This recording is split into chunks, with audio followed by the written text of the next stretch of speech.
So hello and welcome to another Valorant video. Today we're going to do another VOD review of a Fracture map that happened yesterday between Complexity and Luminosity.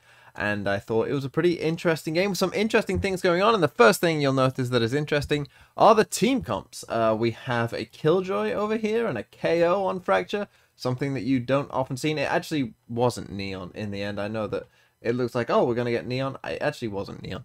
So don't get your hopes up too much. And we also have solo Brim smokes here for Luminosity. So a lot of interesting things going on. And I thought that that was worth talking about. And we're going to see some interesting things happen in this game. So let's take a look and see what happened. So the first round we are going to look at will be round 6 here. As you can see, it's 3-2 to Luminosity, and Luminosity are on the attack, and they have their breach ult, as you can see. And well, when this map first came out, everyone kind of and their mother realized that either a breach ult or a Killjoy ult towards this side of the map would get the whole B site. You could go walk underneath, be very safe, and ult, you know, the entire site and just get that for free. Obviously, pros were onto that pretty quickly too, and that's why, you know, breach is a very popular pick. But obviously, pros know, hey, they've got a breach ult, they're probably gonna ult site, or be aware at least that they might ult site. So a lot of pro teams have actually gone away from ulting that because it's kind of too predictable, it's too obvious, which kind of also makes it not that obvious, which kind of, you know, you could maybe play advantage as well from that, which is kind of interesting. But this is what they do instead. And this is something I've seen a couple teams do now, so I thought you might find it interesting as well. But instead of ulting towards the site, as you can see, they're ulting towards, or they're about to ult towards this instead, which is quite an interesting little thing to do. So it's about to go off, as you can see, the players start coming up, and there you go. There's the ult onto, sort of towards the spawn, which is quite an interesting way of doing it, a little mix-it-up type thing, because as you saw, that did hit the Killjoy. I think it just missed the Chamber, or the Cypher, whoever it was sitting there. I think it just missed them, which is a bit unfortunate. But yeah, it's a nice ult, obviously open space, and you will commonly find people in that spot. And if we look at what happened, the Raze here satcheled in and killed this Killjoy here, as you can see. So the Raze, after that, satcheled right in towards them, and you can do that, you know, with any duelist that has any kind of mobility, you know, a Neon or a Jet. Get in here after this breach ult, because it's very common that someone will be playing here. Or if they're not there, you know, you just continue to wrap around and check to see if there's anyone here as well. So yeah, very, very well done by Luminosity. And again, you know, breach just proving why breach is pretty good on this map. The next thing I want to talk about, though, is a Brim ult, your boy Brimmy. So, as we can see, this is what's happened so far. This is the very next round. There has been a death here. Actually, I think Complexity here are on a save, and Luminosity have the guns on attack. But what you're going to see is, you know, there's a big group of the other 3 of the 4 Luminosity players are there, and then you've got Chamber on this side. So we know that it's obviously going to be a B hit, but I just want to show you what happens with this breach ult, not breach ult, with a Brimstone ult. And just kind of, again, it shows breach being good as well, as we're about to see, but also Brim is going to get a nice kill here, as you can see, trying to escape but stunned up. So what happened there, if we go to the map, is the breach is going to stun into tower like this, then we're going to get the Brimstone ult in after it, and I do think that does help, and Brim, I think, could be better on this map than Astra, particularly if Brim gets a couple of buffs, which we're probably expecting that he will do sometime soon. I'd be surprised if Brim got nothing, you know, from the next patch or whenever it's coming, these patch notes. So I would expect Brim to get a bit better, and I wouldn't be shocked if Brim ends up being better, because things like the Molly and things like his ult are going to be pretty good on a map like this. For that reason, as you just saw, in combination with things like breach, a breach stun plus a Brim ult, kind of good luck, you know, good luck seeing what happens when you're stunned, as we just saw there. And so I do think that even though, you know, Brim is kind of a bit of a joke character right now, and everyone's like, oh, Brim, you know, oh, good pick, funny, like, on this map, I do think that even with just slight buffs or even slight nerfs to Astra, the Brim might actually be correct on this map. Now, solo Brim, I'm not too sure. I personally would probably prefer Viper in there as well. But I will say that, you know, Brim does have some advantages over Astra on this map. Now let's come to round 9. And this one is just a crazy round that's worth seeing anyway. But I'll set the scene with the map. So, as you can see, all of the complexity players are kind of away from A. They're kind of playing a retake A, and that is what is going to happen. We're going to get a full 5v5 retake, and as you see, Luminosity here have all grouped up together, and they are going to this A site. We're going to end up in a full 5v5 retake, and it's going to be pretty crazy what happens. And I'll just play it through normally first, because it's a crazy round, and it's worth watching, it's quite fun. But then we'll go over the map and see what happens. So as you see, Brim smokes go down, the Raze gets on the top of the site, you know, they're checking all the corners, no one's here, so they give Breach the spike, which is kind of important, as we'll see in a brief while. Yeah, they you know, we end up in a 5v5 retake. Here come all of the Luminosity players. Luminosity actually get a kill.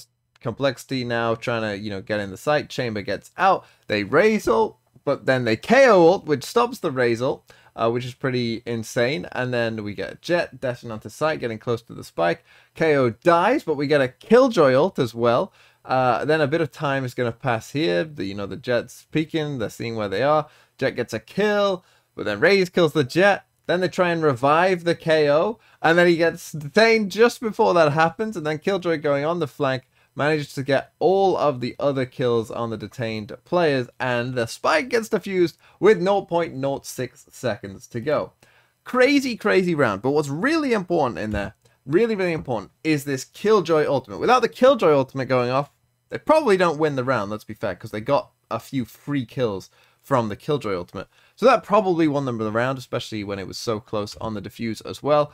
Good thing as well that whoever defused the spike didn't go back to res the KO. That was very important. They let the KO die, which, you know, probably I can definitely see someone in a ranked game there just being like, oh, I'll revive the KO and leave the spike. That seems like it might happen. But you might be thinking, Killjoy ultimate on this map normally gets stopped by Breach, right? But this is what Complexity were doing. And we're going to show an example of it later on as well, is anytime Killjoy ults, KO ults before, and that was to stop the Breach. Now, they got a bit, you know, fortunate, really, that they didn't actually have to, because the Breach died, as you can see here. So the Breach was already dead, so Killjoy at that point was safe to go, but KO had already ulted by this point. But the Killjoy ultimate, obviously, is pretty strong, and if we look at where this Killjoy placed down this ultimate as well on the map, you know, it's going to cover everything. Like, anywhere that you could ever be, look at that outline. You know, it's all of this. It's like anywhere that you could ever be to try and stop this spike from being defused. You can't sit back here. There's nothing you can do. And you can't be back all the way here. And you definitely can't be all the way back here. Like, it's too far away. And so that's kind of the thing, right? That in pro play, Killjoy is an interesting pick, because everyone picks Breach on this map at the pro level. In your ranked games, they won't, though. And so Killjoy is kind of an interesting pick in ranked, because, well, depending what rank you're at, there won't always be a Breach. And if there isn't always a Breach, some of these Killjoy lockdowns are insanely strong, as I'm sure you're well aware. And this is just another one that if you're in this kind of scenario and you know the attackers have gone back to this kind of A main area, this is going to win you rounds. And I thought it was really cool. Obviously, with the KO ult as well, they still kind of had that advantage. Even if the Breach did live, you know, the KO ult is basically going to keep the Killjoy lockdown alive. That's basically KO's ult's job, is to make sure that the Killjoy ult lives, which is kind of a funny thing, but it did work pretty well. And obviously they did end up winning the round. Pretty crazy round, but they did end up winning. And I do think in your ranked games, because there won't always be a Breach, Killjoy kind of becomes a bit better. But at pro level, I'm not convinced by Killjoy at all. But you know, your kind of level, most likely, as I'm talking to you, there probably won't always be a Breach, so it probably does work a lot better. Okay, now let's move on to the pistol round. It's actually 3-9 at this point to Luminosity, who are going to start defending. And as you can see, they got 2 people grouped up here. I think they got 3 people grouped up there. No one on that side of the map, and they are going to do exactly what you expect them to do. Let's see how it goes for them, shall we? Let's take a look at what happens. So we're on the Raze right now. We're going to see Raze coming in. We also have a Breach. I mean, that's a bit unlucky that you die there. I mean, maybe don't miss the shot, but a bit unlucky. And then if you go back, you're wondering, well, they got 3 kills there. They ended up in a 4v2. How did they get all those kills? Well, it actually comes from, because you might have been like, well, they didn't get all the kills on this side, so what happened? It's actually because these guys basically come around here and just kill them from behind. If we watch the map, you'll be able to see that. So yeah, let's run it through now. On the map side, you'll see the Raze pushing up towards these players. The breach is there too, and then we're gonna get these guys here, killing these guys from behind. They end up in a 4v2. Somehow they actually lose this from a 4v2, which obviously isn't great. But it just kind of showed proof of concept that, you know, this kind of thing does work pretty well. So now moving on to round 18. It's currently 8-9 to Luminosity, so they've really brought it back. This was a very attack-sided game, by the way, but we are going to see the Killjoy ult in action, and you might be like, well, what's going to happen here then? Killjoy ult, obviously they're just going to breach it, right? Well, let's take a look at what happens instead. So here is the Killjoy, you know, going underneath as we expect for that really powerful Killjoy ult, but there you can see the KO little thing coming out, and here is the Killjoy ult, and that means that the breach can't do anything about it because the breach can't get close enough with this KO ult going down. And so that leaves them in a bit of trouble, because now what do? Well, the person in tower just gets detained and is a free kill, which is really good, and everyone else has been pushed way off site, so they end up in a 5v4. Again, I thought this was really cool. You could say that it's a bit too committal, you know, that you have to always commit 2 ults together to ever really get use out of it, but it will probably pretty reliably get you this scenario where you can probably be in a 5v4 retake scenario, and they've been pushed pretty far back off the site. You'll have to determine whether that's worth it or not, and whether KO and Killjoy give you enough outside of that to be really worth it. But in a couple rounds a game, as we saw, it can be pretty useful. This was another scenario that I thought, oh, that's pretty cool. So now let's take a look at round number 20, and something pretty genius, I think, might have happened in this round. So let's take a look at what's going on. We'll take a quick look at the map. What's going to be important is the Cypher tripwire here, and the camera. That's going to be pretty important for what's going on in this round. I did not mean to do that. That was meant to be a rubber. But yeah, we're going to see what happens. And as you can see, the kind of complexity players are, you know, making a lean towards this side. So let's see what happens as we let this round play out. We can see the Killjoy here as well going underneath the tube. Okay, so let's see what happens. They've kind of actually left the Cypher on its own for a little while here, but we'll see as we go. So we're going to come to this Cypher camera, I think, pretty soon, as he is just watching a main. You can see here that, again, Complexity are making their way towards this A site. They are going to destroy that trip round about now on that top side towards Dish, and that's why this cage goes up. The camera also gets destroyed by this jet, and it's just going to take some time. Now, they don't rotate too much at this point. We could see here the KO trying to, you know, destroy any other trip that might be there as well, and then they're going to make their way back. Now, the jet is also going to do the same towards this box here, as you see right now. He's going to destroy what he thinks might be a likely trip spot there. Cypher, of course, heard all of that, heard all of those shots, and thought, sus.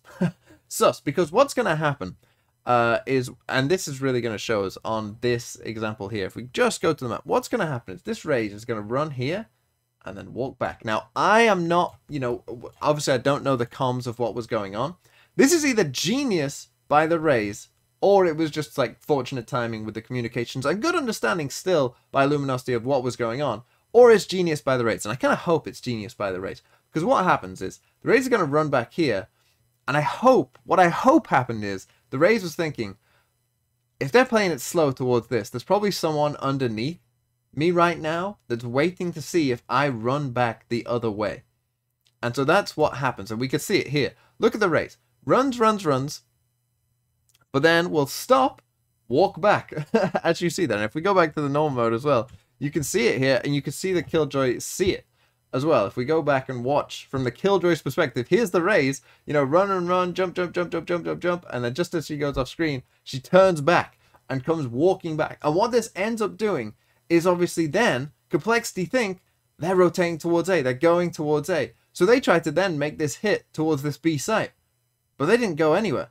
There's still 3 people there, and the breach manages to get here in time as well. They end up running into a full 4 stack, and well, when you run into a full 4 stack at this, you know, this level, this is kind of what happens a lot of the time, is you end up losing the round with, you know, no time left, and yeah, round over. That's pretty much what happened. I hope that it was genius by that Raze of knowing that someone might be underneath them, so running, you know, pretending to run the other way and then coming back. At the pro level, when people are taking it that slow, you're expecting that someone is probably lurking on the other side to just see what happens on the other side. So I hope that that Raze kind of realized that and, you know, made steps towards, oh, I'm rotating to the other side, and then just walked straight back. I thought it was genius. I loved it. And, well, you know, I hope that that's what happened. But then I've always said be aggressive on this map on the defender side, and we're gonna watch Moose do just that for Luminosity on Cypher. This is something, if you want to play Cypher on this map, steal this. Just straight up steal it, because this is pretty genius. As you can see, he's about to run into 2 people. But watch this. This is just so good. Look at this camera angle here, and obviously he's just down here. He avoids the KO knife, so he knows at least one is here. At least the KO is here. And then, obviously, on the camera, as soon as he sees him, then the KO has to take out the camera. And then he gets the ult off as well. Now, what happens during this time is, of course, the Viper now knows, hey, this Cypher is in here. So this breach has come out to help support as well. And this is something that I think if you are going to be aggressive, you know, don't go alone. Communicate to your teammates, hey, I'm going to be aggressive. I might need some support. Obviously, what ends up happening here, if we go back to the normal look, is Viper is obviously looking towards that Cypher.